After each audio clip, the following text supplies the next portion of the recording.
Welcome to the current federal tax developments for the week of June the 4th, 2018.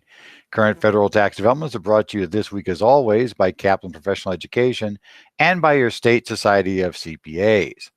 This week, we're going to look at 4 different developments during the week. We had a short week, so we have a few less developments maybe than we normally discuss. We're going to first look at a fact sheet the IRS issued that tells us how the IRS contacts taxpayers and how it doesn't. The IRS issued a ruling that outlined how a taxpayer, let's say a custodian who's holding IRA funds for a taxpayer, has to deal with a situation when they have to turn the funds over to the state under an abandoned property statute.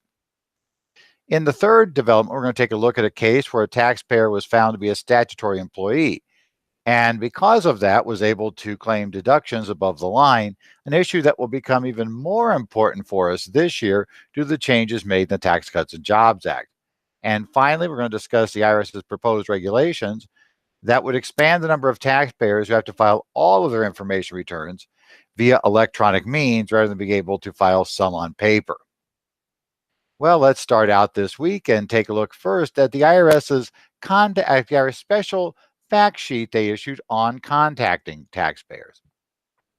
This is fact sheet FS 2018-12.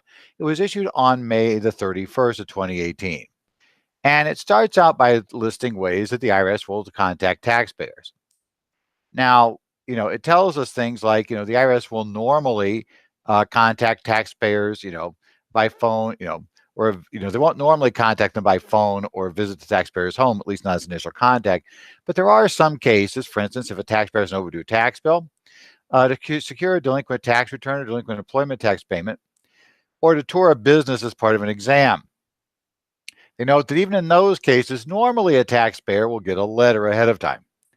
Well, as you might guess, that had enough qualifiers in it that it's not the most, shall we say, rock solid assurance that somebody would have that this, call they're getting on the phone was not actually the IRS, or this guy that showed up at the door is not the IRS. But they do go on and tell us some things the IRS would never do. One of the things the IRS would never do is demand that people use a specific payment method, especially things like a prepaid debit card or gift card or wire transfer. Those are sorts of things that a fraudster will ask for because that makes it a lot easier for them to deal with the cash. And they talk about the ways you should pay the IRS. They will never demand immediate tax payment. The correspondence will be a letter in the mail. You can appeal. You can question what they owe. Of course, if a taxpayer has ignored notices for quite a while, we may be past that point. So unfortunately, that's not terribly helpful. But if they've had no notice ahead of time, you can point that out to them. And they also say that they're going to threaten to bring in local police, immigration officers, or other law enforcement agencies to arrest people for not paying. They remind you that the IRS cannot revoke a license, like, your taxpayer may be told that, oh yeah, your license to do business will be revoked unless you, pay your tax bill. They may also tell us that we may revoke your immigration status if you don't pay your tax bill. They said these sorts of tactics are very common and normally used by the fraudsters. In fact, quite often they threaten to call the local police on the person on the phone to try to get them to pay up right away without actually worrying about whether they owe the money.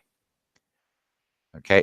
Now, as I said, the hitch is this may be a confusing list for the taxpayer if they've not yet been contacted. In fact, that's probably the issue. So I'm not sure I would send it to everybody. However, the fact that it tells you how they work and especially the things they won't do can be very useful to reassure those taxpayers, and we all get them on the line, that have just gotten a call and, don't know. And how do I know it's not the IRS? And what, you can give them this documentation. It helps show them, and it's always useful to have something with IRS letterhead that you can show them that the IRS will not be the person calling and demanding that they make a payment on a debit card or do various other things that this person is doing, with them. The thing I always tell them too is, just call the IRS at the number in their phone book. Well, assuming they can find a phone book these days, or on the website, give them the number to call and say, you know what, if you really owe the IRS this much money, they'll look up your account. They'll know you owe them this much money. So that won't really be a major problem to find out. By the way, that's good advice I found for all people that call for fraud lines from anything. You know, if you really owe Citibank that much money, if you call Citibank with your account information, they'll probably tell you that you owe them that much money. Or they'll tell you that, no, we never called you. And unfortunately, these days, all too often, no, we never called you or no, we never emailed you will generally be the answer. Next up, the IRS issued a new revenue ruling this week, Revenue Ruling 2018-17, issued on May the 29th.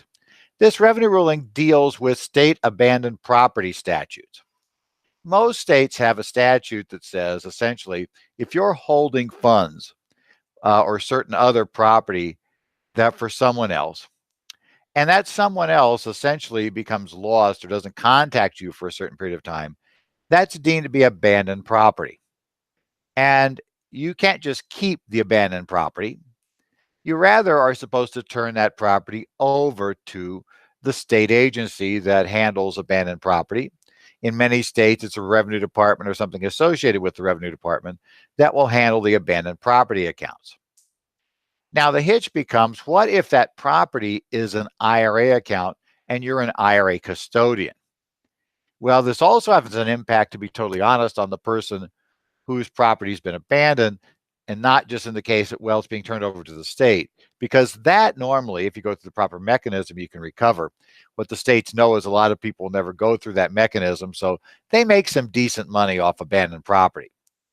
But as a custodian, you've got a problem because the state of Arizona, the state of New Hampshire, the state of Idaho, they're not IRA custodians. So you're going to be transferring IRA funds to an entity not eligible to hold the funds in any way that has no agreement with the taxpayer to hold IRA funds.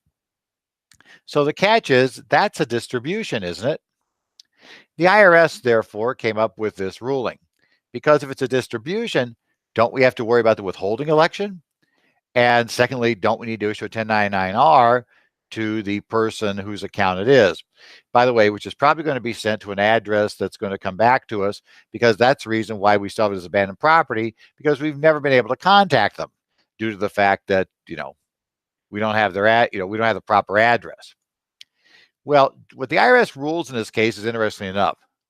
They talk about the fact that IRA funds, generally when you take a distribution from an IRA, the person taking the distribution is asked, do you want to have funds withheld? Well, basically, Section 3405 provides that generally there will be withholding, that is at 10%, on distributions from an IRA. However, that same provision allows a taxpayer to elect out, to opt out of withholding. Now, quite often it's not obvious that way. What's going to happen is you'll go to the website maybe to ask for a distribution from the IRA. The fund will say, well, fine, here's your distribution. Do you want to have funds withheld, or do you elect not to have them withheld? And you say, I elect not to, right? But you always have to make that choice, because if no choice is made, you have to withhold. The IRS said, well, in this case, no choice has been made. And that's almost certainly true. It's rare that anybody makes an election ahead and says, yeah, when you abandon that property to the state, I've elected not to have anything withheld. That doesn't usually happen. So essentially, the custodian is going to have to withhold on a transfer. As well, the IRS holds in this revenue ruling, the custodian is going to have to issue a Form 1099-R. Now, again, that problem's going to be with that is it's going to go to the address, which we know is the wrong address, but it's the last one we've got. But it will also go to the IRS. That means very likely taxpayers will discover about these IRA funds that have been moved to the state at the time they get the CP 2000 notice that tells them, oh, by the way, you also owe tax on this distribution. Good news, we got 10%. Bad news, it was an early distribution, so the 10% just covers that. And number two, yeah, you're in the whatever percent tax bracket. So in addition, you owe all this money on that account that was transferred over. One thing to remember always about these abandoned property statutes, even not for IRA custodians, is these things usually cover lots of items, including, for instance, if you have any accounts receivable where the customer has overpaid and you can't return that overpayment to the customer, technically that's got to go back to the state eventually. So yeah, we always want to watch that. States are known times if they believe they're going to make money doing it, they've been known to go into businesses to look for compliance with the abandoned property rules. Next up, we have our one court case of this week. And this gentleman, I am going to really clobber his name, but Fizusko, well, we hope, whatever his name, versus Commissioner, Tax TC Memorandum 2018-75 issued on May 31st. By the way, how you spell that guy's name is Fieddziuszko. So if you're looking it up, that's how you spell it. I'd basically just go get our information from the website and get the case from there. But if you're going to look for the case, or just look for TC Memo 2018-75. But this is the case in question. This involves the issue of a taxpayer that worked with an organization for 2 years. And the first year, the 1099 or the W-2 came out to him, and it had the box check that he was a statutory employee. In year number 2, it did not have the box check that he's a statutory employee. Now, let's discuss what in the world is a statutory employee. Well, an employee for withholding purposes and FICA purposes generally is defined in Section 3121D. And there's a list of 4 different types of things that will make you an employee. The main one that covers most taxpayers is a category called a common law employee.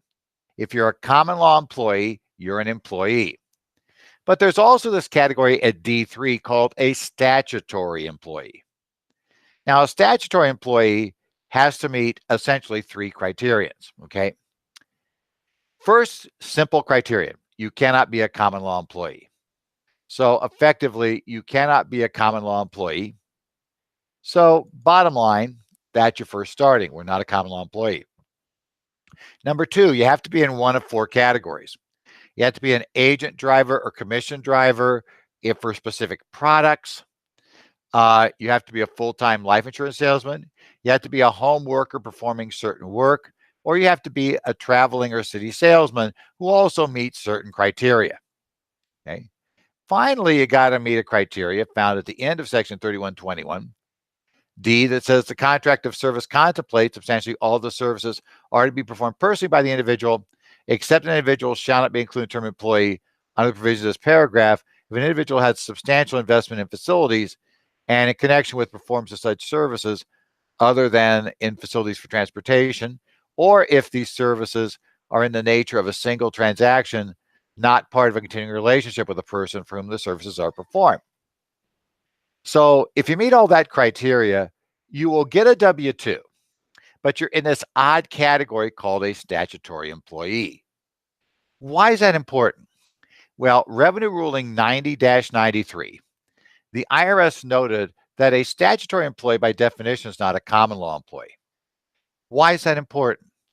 Code Section 62 provides generally that business deductions cannot be claimed by an employee in computing adjusted gross income. Rather, they are miscellaneous itemized deductions. For the years in question for this gentleman, that would have made them subject to the 2% haircut and not deductible for AMT. Note, for 2018, it would make them just not deductible, period. But the IRS notes that they just use the term employee. In this Revenue Ruling 90-93, the IRS concludes that those sections do not include statutory employees in their definition of employee. So a statutory employee is able to claim the deductions related to their employment above the line on Schedule C. That can be very, very helpful because obviously above the line meant no haircut. In 2018, above the line means that the taxpayer is not going to have to worry about the fact they won't get any benefit for the deductions. So one key catch is, as you may be aware, it's going to be very important to recognize if you have a statutory employee or not. Well, what was the issue here? Well, in this case, we said the court had the following facts. This gentleman was a retired engineer, worked as a consultant for basically Space Systems Loral. And he found his work by attending conferences, traveling to visit potential clients. He entered a contract to provide his consulting to an entity through West Valley Engineering Company, which is a temporary employment agency that Loral used to hire its consultants. He had a contract that began in 2011, ended in July 2012. He did work primarily from home on a satellite development project. He produced reports and components for Loral. West Valley made weekly deposits into his checking account. It was under the entry West Valley Engineering Payroll. Included a date that was 2 days before the actual deposits, last 4 digits of his social. The deposit made on, they said they took a date here, January 31st, 2012, included a date 12/01/11. And most weeks the deposit was $2,649. Sometimes there were variations. Last deposit came in August of 2012. West Valley processed the pay for the work for Loral, withheld federal income tax as well as Social Security and Medicare tax. West Valley didn't offer him any medical or dental insurance, paid vacation leave or reimbursement of his expenses, did offer a deferred compensation plan. On the 2011 return, it marked him as a statutory employee. And on 2012, it did not. Not surprisingly, the IRS, of course, challenged the taxpayers' treatment of that as a above-the-line deduction back in 2012, saying, your W-2 doesn't say that. And the taxpayer said, well, that's just a mistake in how West Valley prepared the W-2. In reality, we were a statutory employee for both years. The tax court pretty much agreed that he had to be either he was or he wasn't for both years. It's not one of those things where anything changed between 11 and 12 that would magically make him into not a statutory employee when the year before he had been. So they began looking at his background. Now, the taxpayer was doing the homework that's described in Section 3121 D3C. He met all the requirements of that one. By the way, I kind of suggest you go back and review all those categories because it's really important, especially in 2018, to recognize whether you got a client in any of those categories. But the issue then became, was he a common law employee of West Valley? Because remember, if you're a common law employee, it doesn't matter if you're in one of the categories, okay? And in that case, if you're a common law employee, those deductions became miscellaneous itemized, or in 2018, become just totally non-deductible. Well, the court looked at the record and decided, in this case, he's not a common law employee. W-2 obviously said he wasn't a common law employee, but they said that's a mistake. 2011 made clear it was. Nothing changed. He worked primarily from his home office rather than Loral's offices. He produced reports and patents according to his assignments from Loral. Didn't change. They both include independent consulting arrangement rather than being a common law employee. He advertised his services to several other companies, was hired through a temporary employment agency. That was a temporary relationship that terminated in 2012. The record, as I said, all the IRS really had to suggest he wasn't a statutory employee was information that was totally consistent with an error by West Valley. The weekly payroll deposits, payroll taxing, withholding federal state income taxes, Social Security medical taxes from him are consistent with the consulting contract for services. So we conclude, the court said, that the totality of the circumstances indicate that he was a statutory employee. Therefore, he's allowed to deduct his business income and expenses, report business income and expenses on Schedule C of Form 1040, and does not have to worry about losing a deduction or having it reduced by being on Schedule A. As noted, the big takeaway from this one this year is that in 2018, this becomes a much, much, much bigger problem. So again, if you're not used to this, again, it's one of those things where you're not going to see a ton of statutory employees, but you probably want to be aware of what one is if you do any individual return work for anybody who is an employee. Because again, this year, the only way a lot of these people are going to get any benefit is if you somehow find a way they're not. Now, that said, please don't go trying to make everyone a statutory employee. The category is narrow. You want to check the case law and you want to be careful before you do it. But you also want to make sure you don't miss the fact that somebody is one. The final issue this week comes in the form of proposed regulations. These are Regs 102-951-16, 83 in the Federal Reserve, page 24948 to 24950. They were published on May the 30th. These regs, now normally I don't cover a lot of proposed regs. There's only certain cases where I do because obviously they're proposed regs and they may change and the final regs are what's going to govern things. So, at a reg like this is not really anything you could rely upon before it's finally published. So why are we looking at these?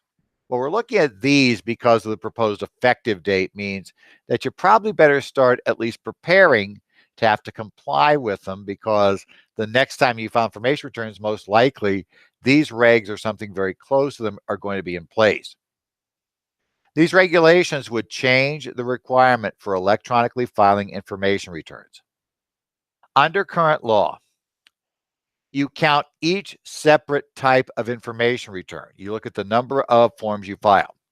So let's say you file 200 W-2s and you file 100 Form 1099 miscellaneouses.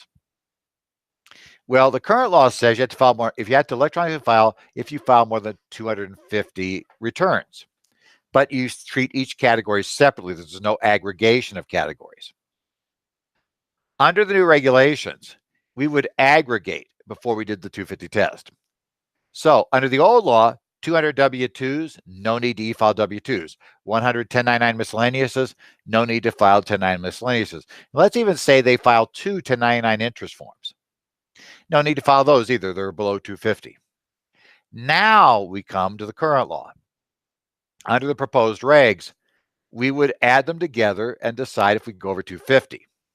In this case, even though we only have 200 W-2s, since we have 352 information returns in total, the W-2s must be e-filed, as must the 1099 miscellaneouses, and even those 2 1099 interest forms have to be electronically filed. Now, we've already seen some comments come in from various sources on this issue, saying that this is going to impose a greater burden on small businesses.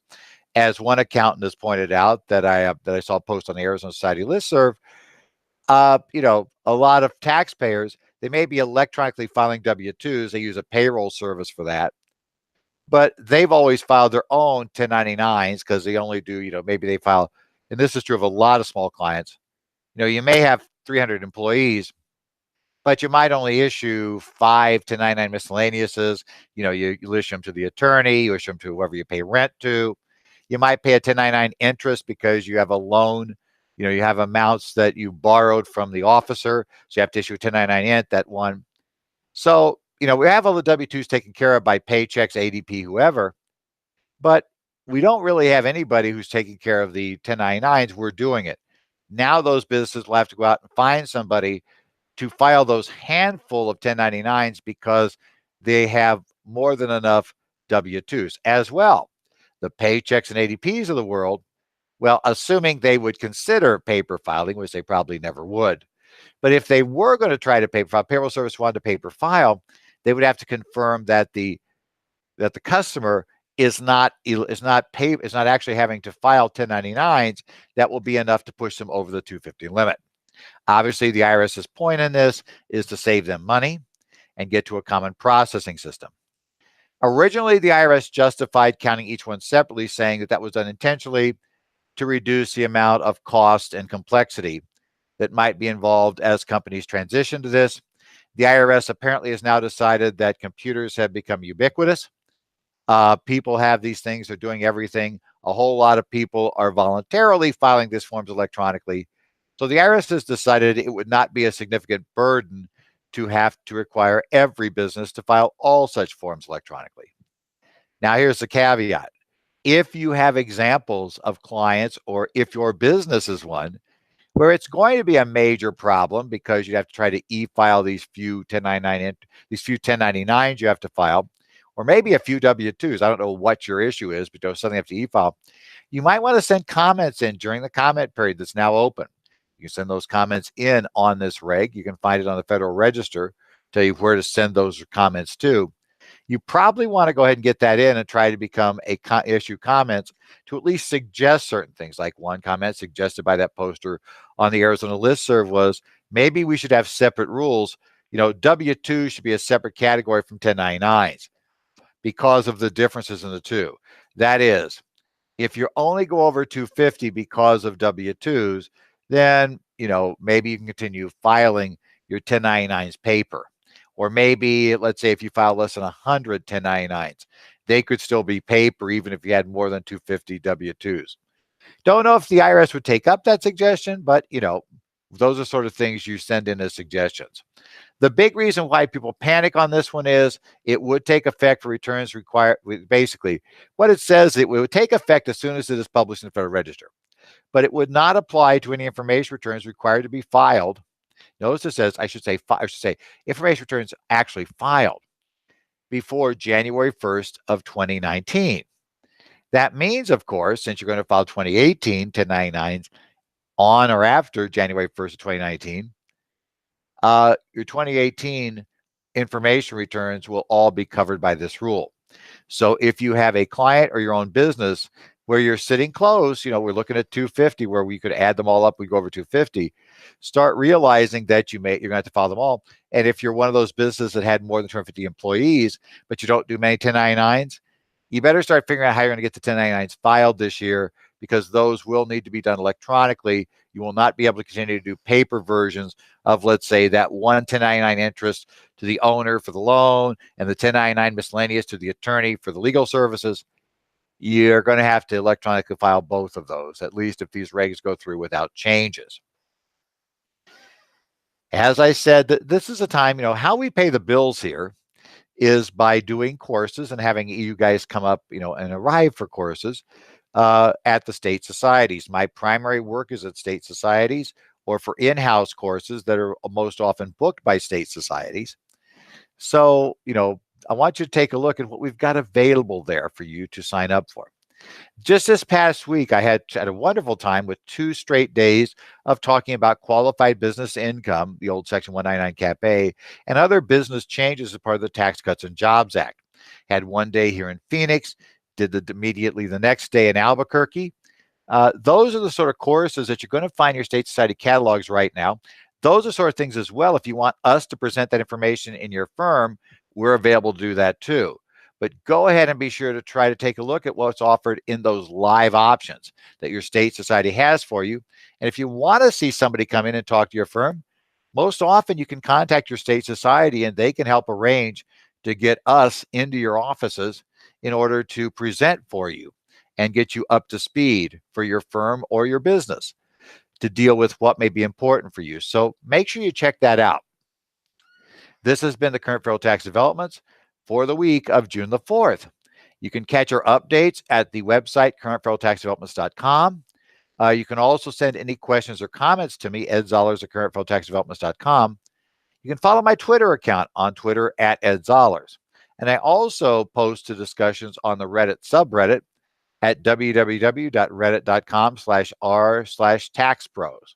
Just go there and you can talk there. They really moderate that one well to limit the questions there to those from tax pros, because what's going to happen is non-pros are going to sneak in there, want to try to get free advice. They're pretty good at getting rid of those pretty quickly.